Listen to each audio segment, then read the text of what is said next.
Bonjour, je suis autodidacte dans de nombreux domaines, notamment en astrologie. Je n'ai pas suivi d'école formelle, mais j'ai appris à écouter mon intuition et je me fie à mon ressenti. Pour moi, ce que je perçois capte autant voire plus de valeur que ce que l'on apprend dans des livres. Mon approche est sensible, vivante et guidée par l'expérience. Je ne suis pas ici pour exposer ma vie ni pour débattre d'opinions ou d'écoles. Je partage un cheminement, une expérience intuitive et des clés pour ceux qui s'y connaissent. Chacun est libre de recevoir ou non ce qui résonne. Mon intention est simple, transmettre ce qui peut apaiser ou éclairer.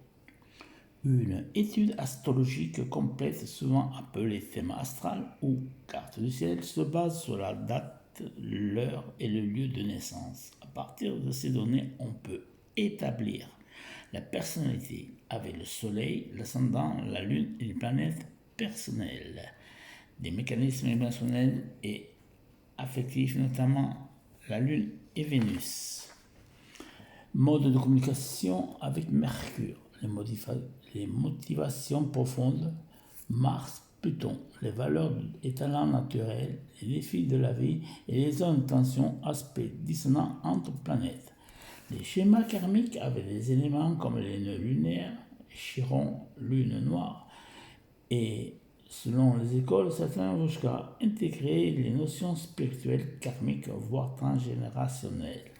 L'astrologie devient alors un outil de connaissance de soi puissant et nuancé, mais elle demande beaucoup de rigueur, d'intuition et d'expérience pour être utilisée avec justesse et bienveillance.